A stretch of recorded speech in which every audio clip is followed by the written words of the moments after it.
Greetings, opera lovers. It's Rona from Pittsburgh. I know I'm very late to this party, but I have just seen in a local theater the opera Cendrillon, or however you pronounce it, by Jules Massenet. It's already out in DVD, and the production that I saw first appeared on the scene in 2006 in Santa Fe. However, since I had not seen it, I decided to take advantage of a dreary Sunday afternoon and entertain myself. And I have never seen this opera before, and interestingly, as I watched the entire opera, I did not know one excerpt from it. So let's get down to the real brass tacks. Why is this opera never done? For one reason only. The music is very ordinary, except in a few places. It's like an opera of filler music, and then every now and then you get something that's sort of okay. This was done by the Royal Opera House in London. The conductor was Bertrand de Billy. I thought he did a great job, although I don't know this opera. He moved everything along crisply, and the entire opera had an inner glow, matched by his beautiful shirt that he wore, which sort of had some shimmery material in it. The opera is the story, of course, of Cinderella. And as soon as I came home, I looked it up and saw that the Met has never put it on. I don't blame them. The real reason I went to see it is, well, first of all, it's an opera I'm not going to get a chance to see very often, if ever, again. And it stars the wonderful Joyce DiDonato, who is just an absolutely fantastic singer. Her technique and everything she does is sterling and first class. She deserves the career she has right now.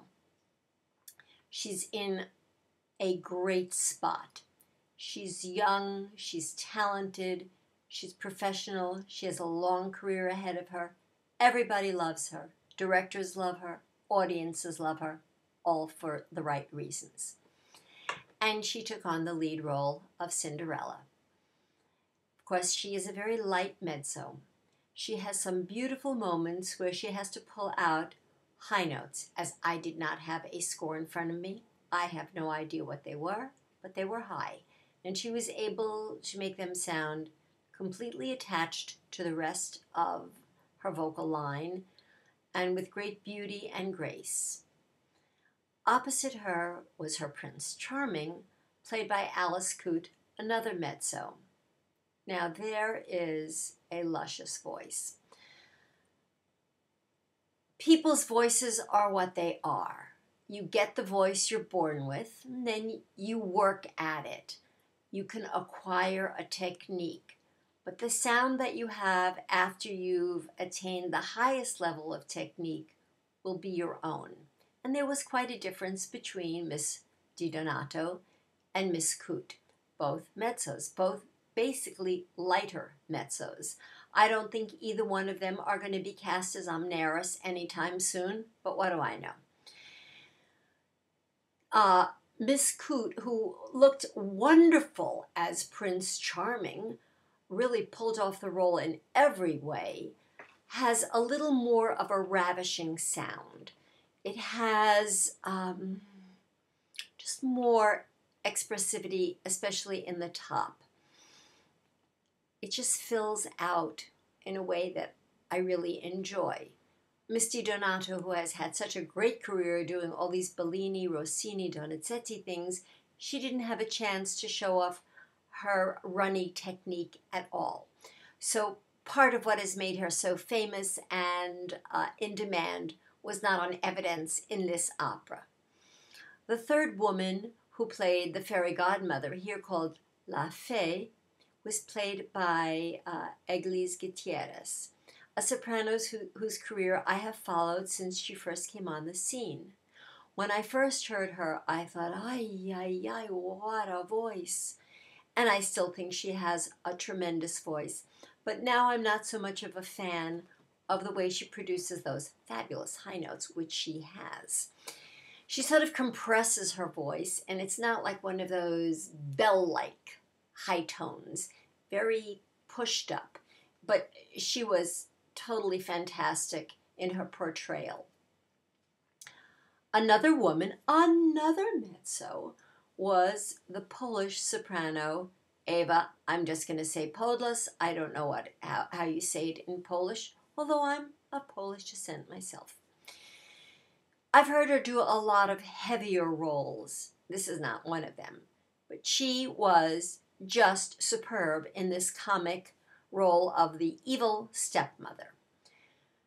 Then there were two stepdaughters, two people I don't know. Their names were Madeleine Perard and someone whose name is, I have no idea what country she's from, Kai, Ruutel, with umlauts over each U. Maybe it's Dutch. They were excellent as well. The only person who had a leading role who was disappointing is the one who played her father, and his name is Jean-Philippe Lafont.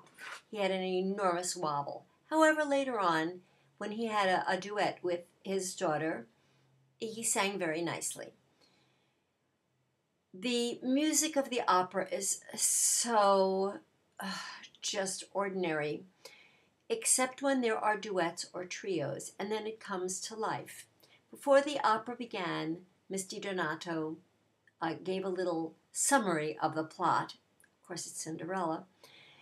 And she did mention that the duets between the three female voices were somewhat reminiscent of the beautiful trio in Der Rosenkavalier, and I have to agree with her, although neither of these trios are going to attain such fame.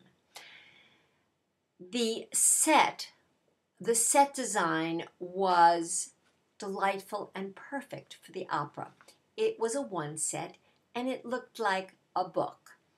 And the set opened up, and later in the scene where there's the ballroom scene, just the two sides of the set open, and instead of getting background of like a palace, we just had the opening of what was a clock, and all the courtiers, all the women who want to become the next princess come in. I must say a word about the costumes. They were fabulous. All the women who wanted to marry the prince were dressed in red. There were a lot of them. They all had different dresses, and they were gorgeous. The staging in general was very, very good. And the director was, however you pronounce his name, Laurent Pelly. And I thought it was a wonderful production.